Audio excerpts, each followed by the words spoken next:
সম্মানিত বন্ধুগণ, সবচেয়ে বড় কাজ হলো আমাকে আগে আমার ঈমানকে হেফাজত করতে হবে। আমার বন্ধু কে কে খুশি হবেন? আমার রব কে খুশি হবেন? আল্লাহ খুশি হবে। সম্মানিত ভাইরা, সম্মানিত বন্ধুগণ, চারটা হুকুমের কথা আল্লাহ তাআলা এই কয়েকটা আয়াতের মধ্যে দিয়েছেন। এর মধ্যে এক নাম্বার যে হুকুমটা আল্লাহ তাআলা বলছেন, তোমরা আমাকে ভয় করো। কাকে ভয় করো? আল্লাহকে ভয় করো। আল্লাহকে ভয় করার এক নাম্বার কাজ হবে আমরা 5 ওয়াক্ত নামাজ পড়বো। সবাইকে রাজি আছেন? একা না জামাতে? একা না জামাতে? মনোযোগে না অমনোযোগে? বুঝে না না বুঝে? শয়তান গিট মারে কয়টা? কোন সময় লাগে? কোন সময় লাগে? ফজরে লাগে। 3টা গিট মেরে দেয়।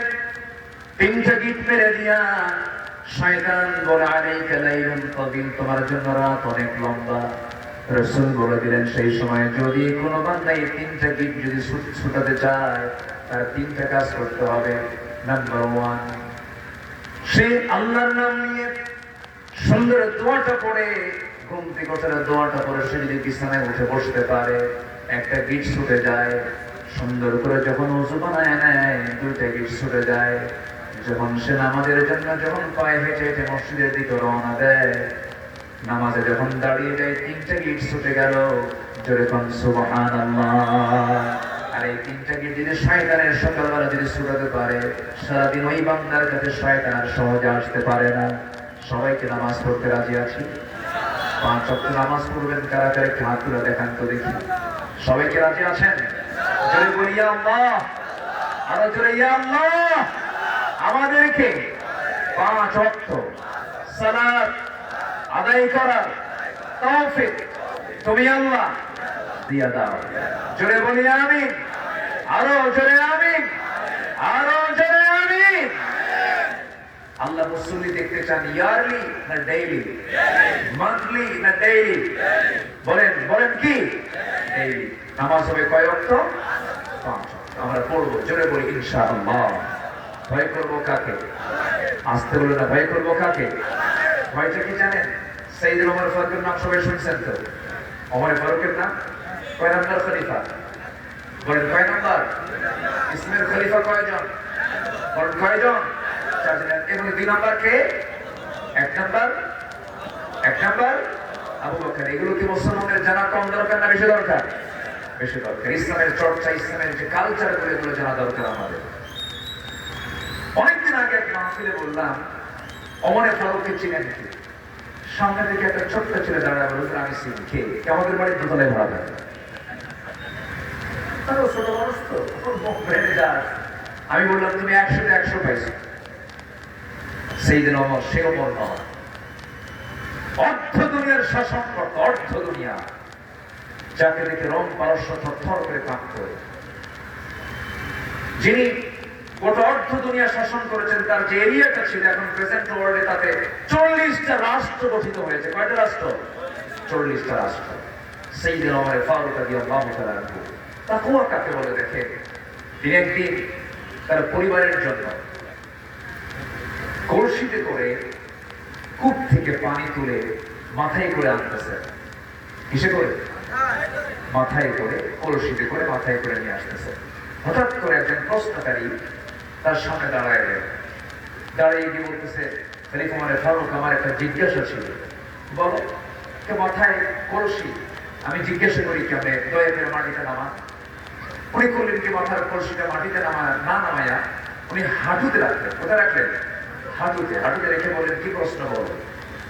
প্রশ্নকারী বলে ফেললেন, সাইয়েদনা ওমর মাথায় ছিল সেটাই তো সহজ ছিল, আপনি হাঁটুতে রেখে আপনার কষ্টের পরিমাণটা বেড়ে গেল, দয়া করে মাটিতে রাখলে ভালো হয়। সঙ্গে সঙ্গে ওমর ফারুক বলছেন, প্রশ্নকারী ঠিক আছে, সহজ বিষয় তুমি মনে করলে, কিন্তু আমার কিছু জটিল মনে হচ্ছে। কেন? এই যে কলসিটা আমি মাথায় নিয়েছি, আমি আমার হাঁটুতে রেখে মাটিতে নামাচ্ছি না এই জন্য, মাটিতে এই জন্য রাখতেছে না এই জন্য, কারণ এই জমিনটা আমার নয়। এই জমিনে যখন এই কলসি যখন আমি রাখতে যাবো, কলসির তলা হলো ভিজা। এই জমিনে রাখার সঙ্গে সঙ্গে এই জমিন থেকে কিছু মাটি কলসির তলায় লেগে যাবে। আর এই যে তলায় লেগে গেল এতটুকু মাটি, আমি যদি এখান থেকে নিয়ে চলে যাই, এই জমিওয়ালা কিয়ামতের দিন আমার বিরুদ্ধে মামলা দায়ের করবে। আমি কেমন করে জবাব দেব? আমি কেমন করে তার জবাব দেবে? এই জন্য আমি কলসিটা মাটিতে রাখতেছি না। কলসির তলা ভেজা হওয়ার কারণে সাইয়েদনা ওমর ফারুক তার শাসনামলে, তার বাইতুল মালে, তার রাষ্ট্রীয় খাজানায় গোদামের ভিতরে কিছু খাদ্য চলে আসছে, কিছু খেজুর চলে আসছে, কিছু আপেল চলে আসছে। সেই খেজুর আপেল গুলো তিনি বন্টন করবেন। বন্টন শুরু হয় না, বন্টন আগে তার ছোট্ট ছেলে সাইয়েদনা ওমর ফারুকের সামনে আসলেন। এসে বাপকে না বলেই করলেন কি একটা আপেল তার হাতের মধ্যে উঠায় নিলেন। আপেলটা যখন ছোট্ট ছেলে উঠায় নিয়েছে, মুখের মধ্যে নেওয়া মাত্রই ওমর ফারুক খেপে গিয়ে ছেলেটার মুখের মধ্যে নখ ঢুকায় দিয়ে আপেলটা বের করে বলছে, বাজান রাগ করিস না, যা তোর মার কাছে চলে যায়, আপেল তোর খাওয়া যাবে না। ছোট্ট ছেলেটা কান্নাকাটি করে মার কাছে গিয়ে বলতেছে, মা আব্বা আমার মুখ থেকে আপেলটা খুলে নিয়েছে, বের করে নিয়েছে, আমাকে খেতে দেয় নাই। সাইয়েদনা ওমর ফারুক রাদিয়াল্লাহু তাআলা আনহু বাড়ির মধ্যে ঢুকলেন। ঢোকা মাত্র স্ত্রী বলছেন, স্বামী আমার, খলিফাতুল মুসলিমিন, আপনি মন খারাপ করবেন না, বিচার সঠিক করবেন, ভালো কথা, কিন্তু ছোট্ট এই বাচ্চাটা একটা আপেল নহে মুখে দিয়েছে, সে আপেলটা মুখ থেকে বের করার কি দরকার ছিল? আমরা না হয় যে ভাগে আপেলটা পাবো, সে আপেল হতে একটা আপেল নহে কম নিতাম। অযথা একটা সন্তানকে আপনি কাঁদায় ফেলেন, ছোট্ট বাচ্চাকে কাঁদায় ফেললে। ওমর ফারুক বলছেন, আমার স্ত্রী, মন খারাপ করো না, মন খারাপ করো না স্ত্রী, সন্তানের দরদ তোমারও আছে আমারও আছে, কিন্তু তুমি কি এটা নিশ্চিত বলতে পারবে এই যে আপেলগুলো বন্টন হয় নাই, এই আপেলগুলো যখন বন্টন করা হবে সবাই যা পাবে আমিও তাই পাবো, কিন্তু বন্টনকৃত আমার ভাগে যে আপেলগুলো পড়বে, সে আপেলের মধ্যে ওই আপেলটাকে পড়বে যে আপেলটা তোমার সন্তান মুখে নিয়েছিল না, তা তো আমরা গ্যারান্টি দিতে পারবো না। অতএব বন্টনের আগে কোনো সম্পদ আমি কারো হাতে দিতে চাই না। যেরকম সুবহানাল্লাহ। তাকওয়া কাকে বলে? সাইয়েদনা ওমর ফারুক রাদিয়াল্লাহু তাআলা আনহু রাষ্ট্রের কিছু মধু পেয়েছেন, এক বোতল মধু নিয়ে তিনি বাড়িতে আসলেন। আসার পরে বউকে বলছেন, বউ আমার শোনো, এই যে মধুটা দিলাম তোমার হাতে, আমার প্রতিবেশী মোট 5 জন আছে, 5 জন প্রতিবেশী সহ আমি সহ 6 জন, এই 6টা ভাগ তোমাকে সুন্দর করে করতে হবে।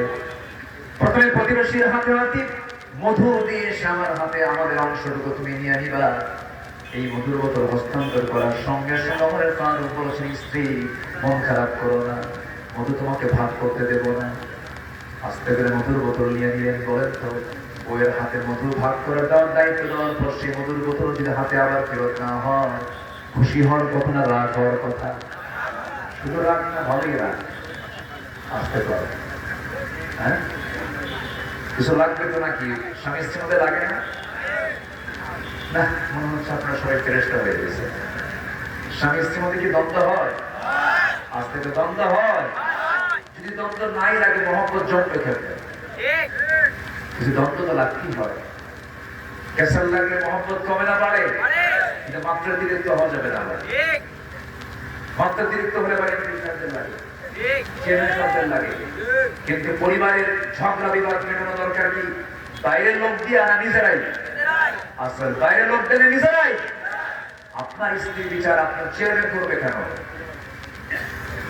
আপনাদের ভুল সংশোধন করার জন্য অন্যকে রাখতে হবে কেন? এর মূল কারণ হলো নিজেদের মধ্যে সেই দিনের জ্ঞানটুকু নাই, বুঝটুকু নাই।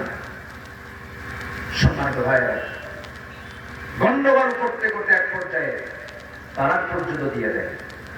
তালাক দিয়ে রাগের মাথায় তালাক দিয়ে আমাদের কাছে সে বলে, হুজুর কাম তো সারছে। কি করছো? হুজুর মালয়েশিয়া ছিলাম, মালয়েশিয়া থেকে ভিডিও করে তালাক মারছে 100টা। আছে কোথায়? মালয়েশিয়া। বউ আছে কোথায়? বাংলাদেশ। কত হাজার মাইল দূরে ভিডিও করে ফোন দিতে রাগ হচ্ছে।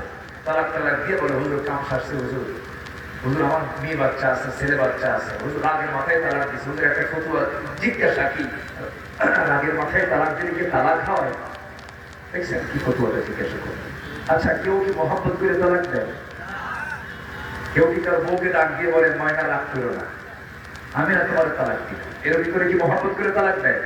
তালাকের সম্পর্ক কি মহব্বতের সাথে না ঘৃণার সাথে? তালাকের সম্পর্ক মহব্বতের সাথে না রাগের সাথে? রাগের সাথে।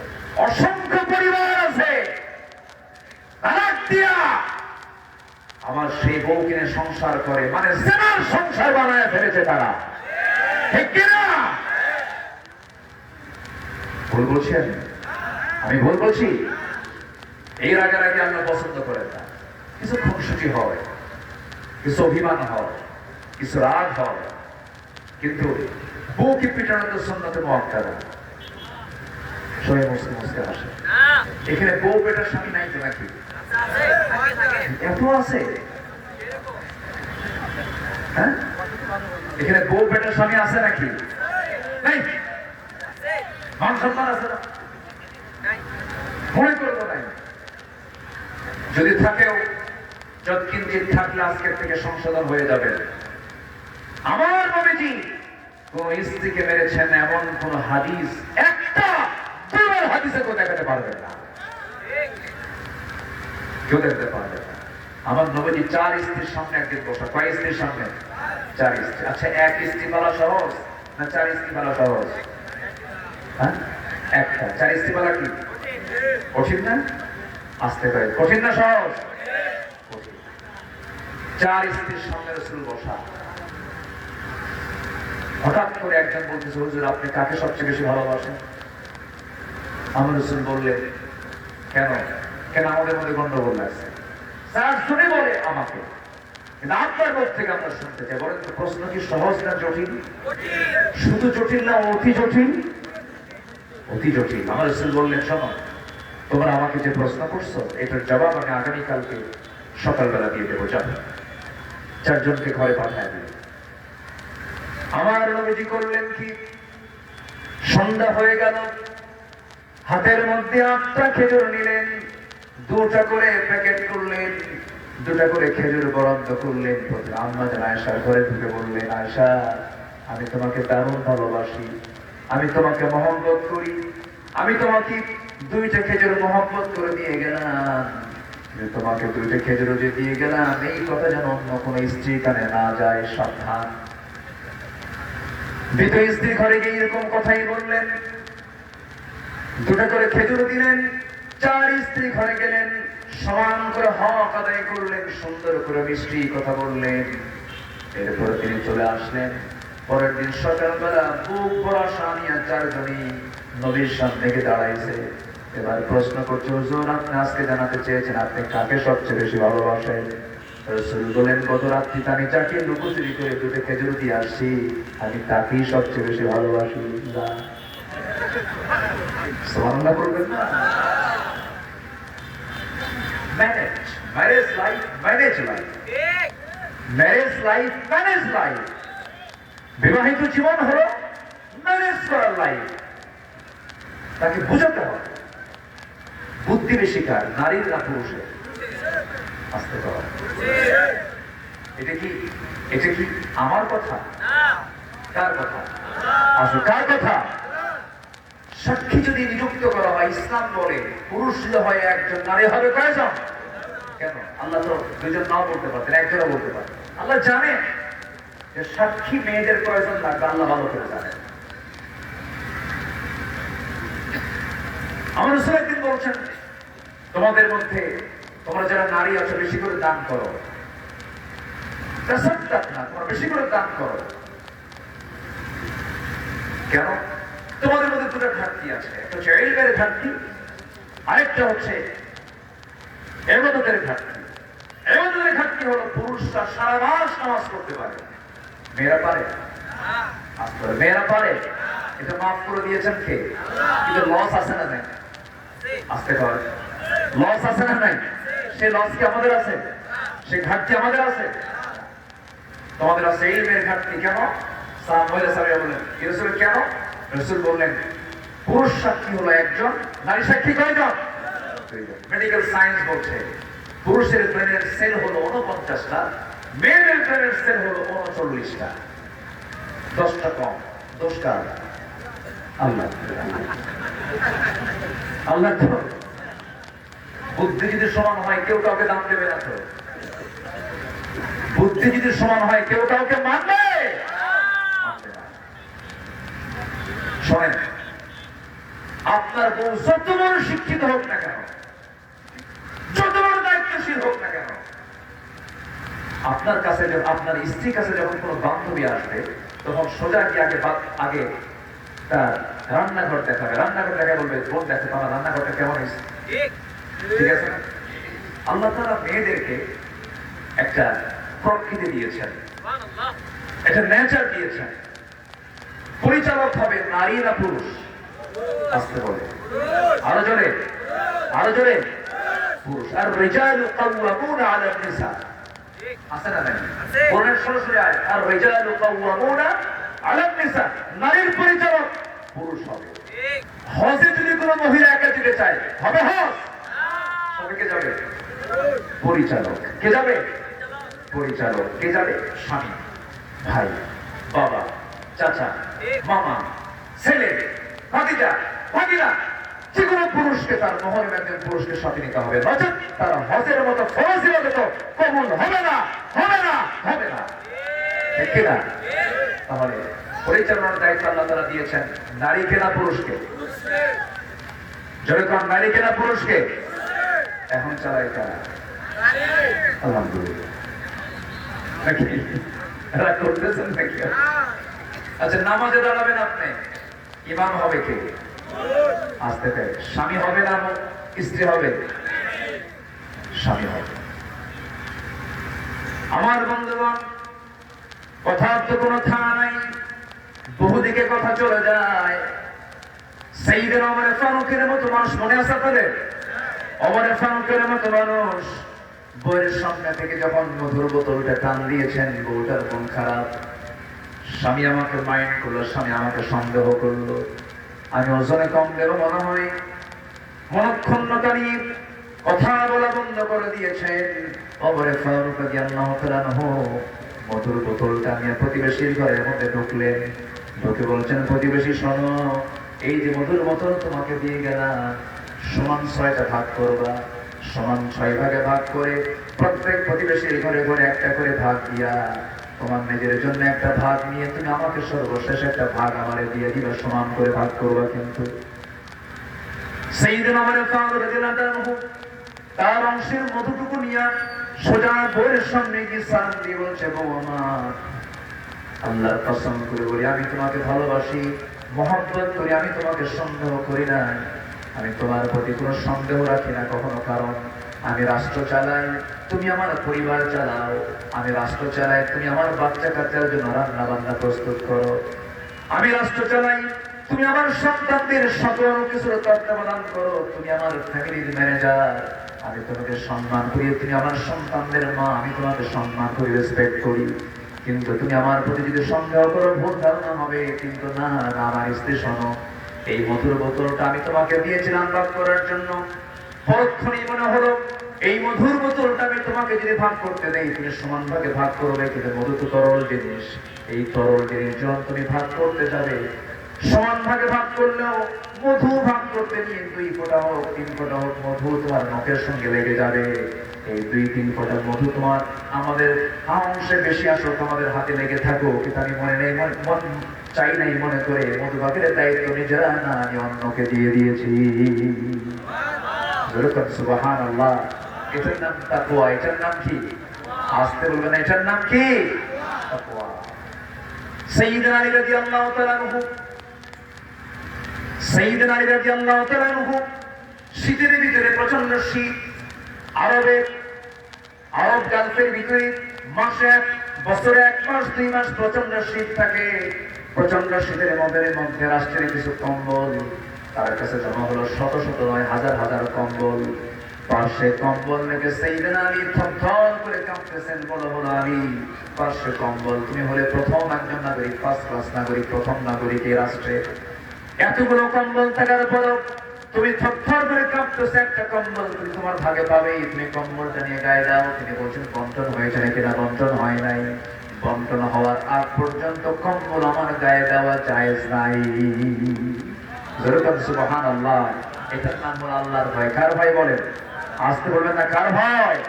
আল্লাহর ভয়। সাইয়েদনা ওমর ফারুকের শাসন আমলে সাঈদ বিন আমির নামে একজনকে সাইয়েদনা ওমর ফারুক একটা অঞ্চলের গভর্নর করেছিলেন, হিমসের গভর্নর করেছিলেন।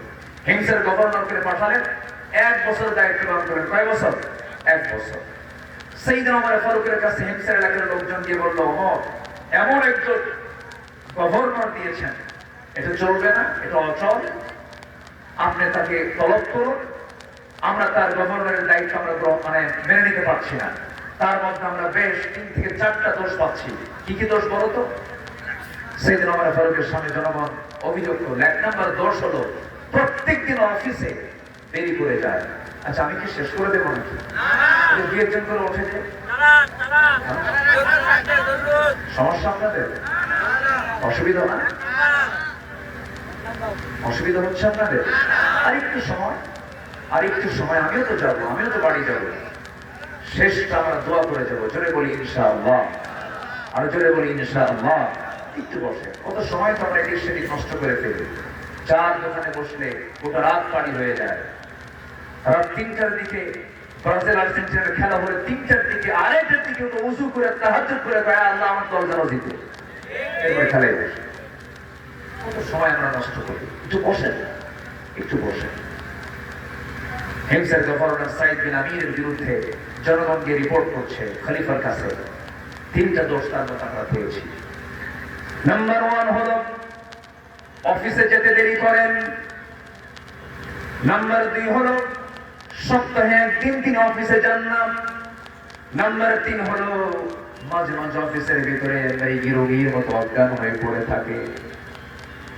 এই 3টা অভিযোগ যখন দেওয়া হলো, ওমর ফারুকের কানে যখন সংবাদটা চলে গেল, দ্রুত সংবাদ পাঠালেন, সাঈদ বিন আমির, জনগণ তোমার বিরুদ্ধে কিছু অভিযোগ আমার দরবারে দিয়ে গেছে, আমার দপ্তরে দিয়ে গেছে, তুমি আমাকে এই প্রশ্নের জবাব করে দেবে, আসো তাড়াতাড়ি।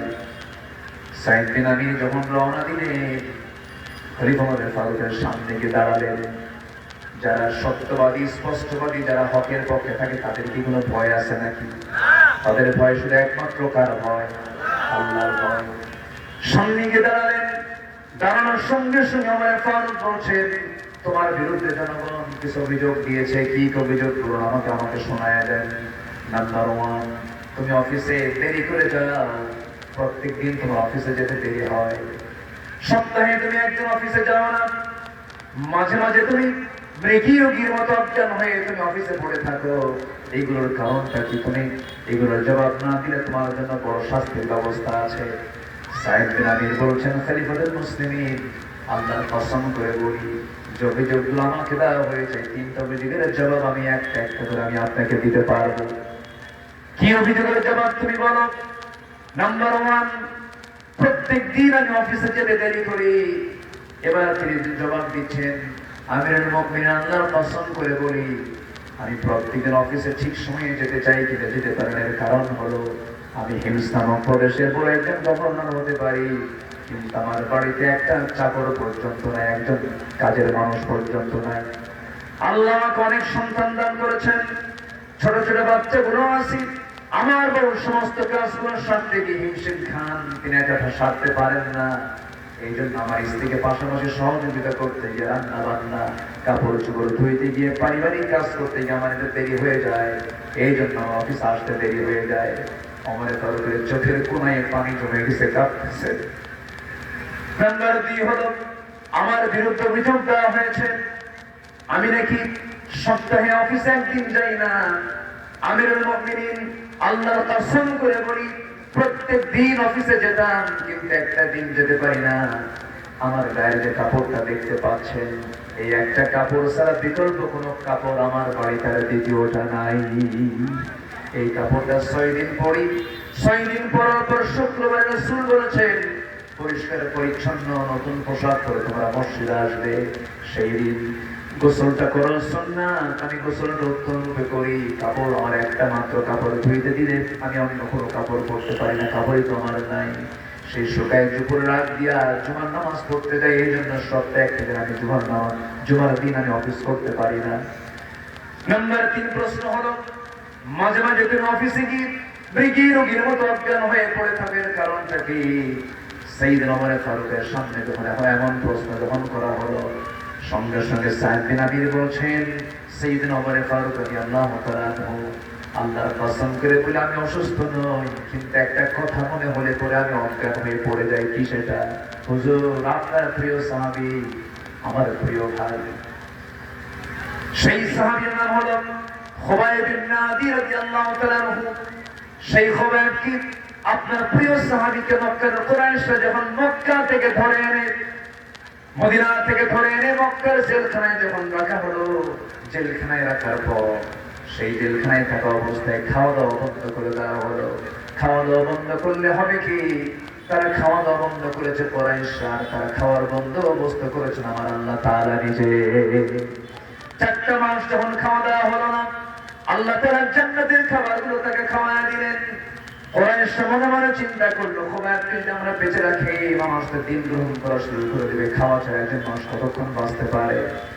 সেই খুবাইব বিন আদি রাদিয়াল্লাহু তাআলা আনহুর চোখের সামনে সাইদ বিন আলী সে সময় ইসলাম কবুল করেন না। তিনি বলছেন, আমিরুল মুমিনিন, আমি তখন ইসলাম কবুল করি নাই।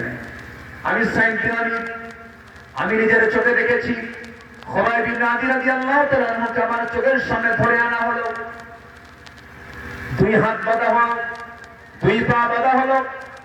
চোখের সামনে যখন হাত পা বাঁধা হবে, সেই সময় আমার ওই প্রিয় ভাই খুবাইব বলল, ও কুরাইশরা, তোমার আমার শেষ ওসিয়ত যদি পূরণ করতে চাও, আমার শেষ একটা ইচ্ছা আছে, সেটা হলো দুনিয়ার কারোর সঙ্গে দেখা করা নয়। আমি একটু ওযু বানাবো, 2 রাকাত নামাজ পড়বো, দুনিয়ার কারোর সঙ্গে সাক্ষাৎ আমি করতে চাই না। 2 রাকাত নামাজ আদায়ের মধ্য দিয়ে আমি আল্লাহর সঙ্গে সর্বশেষ কথা আমি নামাজের মধ্যে বলতে চাই। এই কথা বলে খুবাইব বিন আদি নামাজ শেষ করলেন।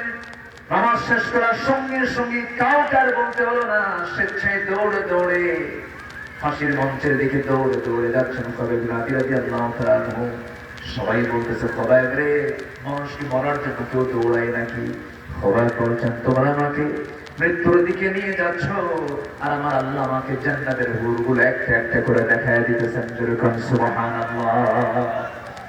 সাইয়েদনা খুবাইব রাদিয়াল্লাহু তাআলা আনহু নামাজ শেষ করে একটা দোয়া করলেন, আল্লাহ তাআলা, আমি খুবাইব মনে হয় বাঁচবো না, নাকের মধ্যে জান্নাতের সুঘ্রাণ পেতেছি, আমি মনে হয় দুনিয়া থেকে বিদায় হয়ে যাব। আজকে 4টা মাস রাসূলকে দেখতে পাই না, তোমার কাছে ক্ষমা চাই, তোমার কাছে প্রার্থনা করে আমি যদি দুনিয়া থেকে বিদায় নিয়ে নিই, আমার বিদায়ী সালামটা তুমি আল্লাহ নবীর দরবারে পৌঁছায় দিও। এই কথা বলে ফাঁসির মঞ্চের দিকে তিনি রওনা দিয়ে দিলেন। এইদিকে আমার নবীজি মদিনার মসজিদে সাহাবায়ে কেরামকে নিয়ে কথা বলতে বলতে সামনে হঠাৎ করে দাঁড়ায় গেলেন আর দোয়া করতে, সালামুন আলাইকা ইয়া খুবাইব, সালামুন আলাইকা ইয়া খুবাইব। সাইয়েদনা ওমর ফারুক সামনে দাঁড়ায় বলছে, হুজুর, খুবাইবের জন্য আপনি সালাম দেন কেন? খুবাইবের কি হয়েছে? রাসূলকে দেখে বলেন, তোমরা কি জানো আমার খুবাইব দুনিয়াতে বেঁচে নেই, আমার খুবাইব জান্নাতের পাখি হয়ে জান্নাতের মধ্যে উড়ে বেড়াতেছে। সেই সাদ বিন আলী বলছেন, ভাই ওমর, সেই খুবাইবকে যখন ফাঁসির মঞ্চে যখন ঝুলানো হলো, ফাঁসি কাস্টে তুলে নিয়ে 2 হাত 2 পা বাঁধা হলো, আমার চোখের সামনে তার ডান হাতে একটা তরবারি মেরে দিল, ডান হাতটা ছিটকে পড়ে গেল, বাম হাতে তরবারি হাঁকা দিল, বাম হাতটা ছিটকে পড়ে গেল। চোখের সামনে নেজা তরবারি নিয়ে কলিজা বরাবর মেরে দিল, পিঠ দিয়ে বের হয়ে গেল। এই দৃশ্য যখন নিজের চোখে দেখতে পেলাম, আমি সেই সময় ইসলাম কবুল করি নাই, আমি কোনো প্রতিবাদ করলাম না। কেন? এই চিন্তা আমার আসলে ইসলাম গ্রহণের পরে। সেই ইসলাম গ্রহণের পরে যখন আমার মাঝে মাঝে যখন খুবাইবের সাহায্যের কথা যখন মনে হয়, আমি অফিসের মধ্যে হলেও মৃগী রোগীর মতো অজ্ঞান হয়ে জমিনে পড়ে থাকি। ওমর ফারুক রাদিয়াল্লাহু তাআলা সঙ্গে সঙ্গে খুবাইব সঙ্গে সঙ্গে সাদ বিন আমিরকে বুকের সঙ্গে জড়ায়া ধরে বলছে, ও সাঈদ, বুঝতে ভুল করেছিলাম, ওই হিংসের গভর্নরের দায়িত্ব অন্য কাউকে দেব না, আমি সাঈদ, আমি তোমাকে সেই জায়গায় আবার পুনর দায়িত্ব দিয়ে দিলাম। যেরকম সুবহানাল্লাহ, যেরকম সুবহানাল্লাহ। এটাই হলো তাকওয়া। এটা কি বলেন তো? তাকওয়া। আমার বন্ধুগণ, তাকওয়া কেন অবলম্বন করবো আমি? আল্লাহর ভয়টা আমি কেন আনবো? আখিরাতের চিন্তা আমার আনতে হবে কেন? এর মূল কারণ হলো, এই দুনিয়াতে মানুষ কখনো প্রশাসনের ভয়ে, র্যাবের ভয়ে, চিতার ভয়ে, কোবরার ভয়ে, প্রশাসনকে দেখে মানুষ কখনো ভালো হবে না। মানুষ ভালো হবে একমাত্র কার ভয়ে? আসতে বলেন না, কার ভয়ে? আমরা ভয় করবো কাকে? আমরা হুকুম মেনে চলবো কার? আমার বন্ধুগণ, নাম্বার 2 হলো আল্লাহ তাআলা সুন্দর করে বলছেন, وَلْتَنظُرْ نَفْسٌ مَا قَدَّمَتْ لِغَدٍ وَاتَّقُوا اللَّهَ। আল্লাহ তাআলা বলছেন নাম্বার 2 হলো তুমি লক্ষ্য করো নিজের জন্য আগামী দিনের জন্য কি তুমি পাঠাইছো, অর্থাৎ আখিরাতের জন্য তুমি কি পাঠালা, কি প্রস্তুতি নিয়েছো তার জন্য চিন্তা করো। আবার বলছেন ওয়াত্তাকুল্লাহ, আমি আল্লাহ, আমাকে ভয় করো। আমাকে ভয় করে এই কথা একবার না, এক আয়াতে 2 বার। একবার না 2 বার? কবার বলেছেন? 2 বার বলেছেন। মাঝখানে বলছেন আগামী দিনের জন্য তুমি কি পাঠাচ্ছ, ওয়াত্তাকুল্লাহ, একটু নজর দে, একটু তাকায় দেয়, একটু খেয়াল কর আগামী দিনের জন্য তুমি কি নিয়ে আসবা। রাসূলকে একবার প্রশ্ন করা হলো, হুজুর সবচেয়ে চালাক লোকটাকে? রাসূল বলেন, যে বলার কথা বেশি স্মরণ করে। قال أكثركم ذكرا للموت وأكثرهم استعدادا। আল্লাহু আকবার। সম্মানিত ভাইরা, নাম্বার 3 হলো আল্লাহকে ভুলে না যাওয়া। কাকে ভুলে না যাওয়া বলেন? আল্লাহকে ভুলে যাওয়ার লোক তো নাই মনে হয়। আল্লাহকে ভুলে যায় কখন? মানুষ যখন সে পাপ কাজ করে। পাপ কাজ করা মানে কি? সে কাকে ভুলে গেছে? আজ বলে না, কাকে ভুলে গেছে? আল্লাহ তাআলা। আচ্ছা, দেখা যাবে ইনশাআল্লাহ। এখানে অনুরোধ আসছে, ঠিক আছে, আমি রক্ষা করার চেষ্টা করবো ইনশাআল্লাহ। সম্মানিত ভাইরা, আল্লাহ বলছেন তুমি আমাকে ভুলে যেও না। ولا تكونوا كالذين نسوا الله فأنساهم أنفسهم। আল্লাহকে ভুলে না যাওয়া, এই ভুলে যাওয়ার কথাটা আল্লাহ তাআলা আরেক জায়গায় বলছেন সূরা মুদাসসিরের মধ্যে। আচ্ছা, আমি যে আয়াত ঘন ঘন বলছি, কষ্ট পাচ্ছেন না তো? আয়াত যদি ঘন ঘন হয় বরকত কমবে না বাড়বে?